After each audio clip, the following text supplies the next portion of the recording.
Are you thinking about getting private health insurance for you or your family? In this video, I'll explain the top 5 questions that people tend to have when thinking about getting private health insurance. That includes, what is it? What does it cover? What are the benefits? How much does it even cost? And how do I choose the right provider? So what is private health insurance? Think of it like a special pass. You pay a bit of money each month, and in return, if you get sick or need medical attention, you can skip some of those long NHS queues and even pick where or who treats you. It's kind of like having a VIP ticket to health services. So what does it cover and what are the exclusions? Some of the things private health insurance can cover are inpatient care. Inpatient care includes hospital stays, surgery, and procedures that require you to stay in hospital overnight. Outpatient care includes doctor's appointments, diagnostic tests, and other medical procedures that don't require you to stay in overnight. Specialist care, including consultants, surgeons, and other medical specialists. Sometimes you can add on mental health care, and that includes therapy, counselling, and other medical health treatments. Some of the things private healthcare doesn't cover: pre-existing medical conditions. So most providers won't cover anything you've had treatment for or symptoms for within the 5 years prior to taking the policy out. Cosmetic surgery is not typically covered by private healthcare either. Experimental treatments are typically not covered by private healthcare. Neither are routine checkups or preventative care. So what are the benefits of private health insurance? This is one of the most important questions because you want to know what you're getting for your money. Well, the first one, and most important for a lot of people, is shorter waiting times. So no more waiting months or sometimes even years for non-emergency surgery on the NHS. So you get access to treatment when you need it rather than having to wait for prolonged periods in pain or discomfort.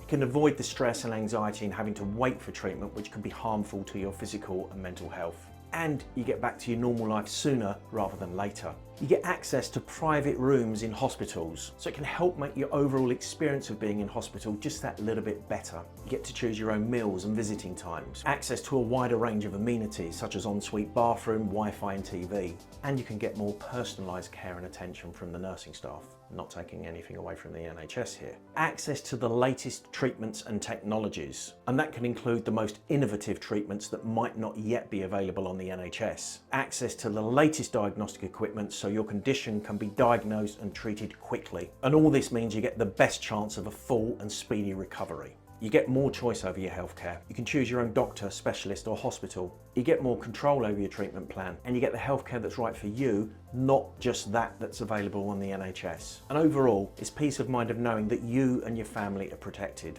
Fast access to the best possible healthcare, no matter what. So, how much does private healthcare cost? Well, there are a number of factors that will determine how much it's going to cost. Some of these include age. The older you are, the higher the premium's going to be, and this is because the older we get, there's more chance we're going to need medical care. Your current health status, because if you've got pre-existing medical conditions that you want to be covered, this is going to cost the insurer a lot more because there's more chance that you're going to make a claim. The level of cover that you want, so the more comprehensive the policy is. For example, if you want a high level of outpatient care or certain add-ons like dental care or mental health therapies, the excess that you want to pay. You don't have to pay any excess, but the higher the excess that you pay, the lower that's going to make your premium. And your postcode can affect how much it's going to cost. That's because healthcare providers take account of the cost of healthcare in the different areas of the country. For example, London may be a lot more expensive than certain other towns and cities. There are other optional extras that you can include as well, such as dental care, which I've already mentioned, optical care, and alternative therapies. And your family size, the number of people that you include on a policy is going to affect the premiums. It's going to be more for 2 people rather than 1, and even more for a family of 4. Your smoker status, because if you smoke, statistics show that you're more likely to need medical care and attention.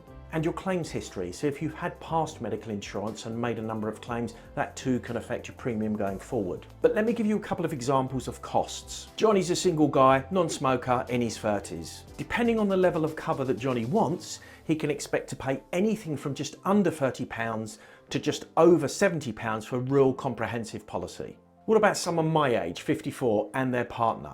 For a low-level policy, we could be looking at just under £100 a month. For a very comprehensive policy, we could be looking up to around $250. And lastly, what about a couple in their 40s with 2 teenage children? Well, for the whole family, at the low level, they could be looking at just under £100 a month, up to around about $250 for a comprehensive policy.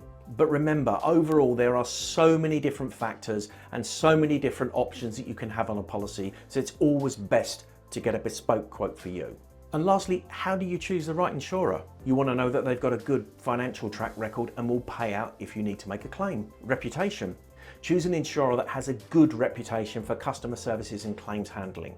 And obviously the level of cover. Make sure it includes inpatient care, outpatient care, specialist care, mental health care, and any other optional extras that you want. And obviously cost. Make sure you compare the prices of different insurers with a level of cover to make sure you're getting the best possible policy for you. I hope that's given you a little more information and important things to consider, but if you'd like any further information or a bespoke quote for you, please don't hesitate to get in contact.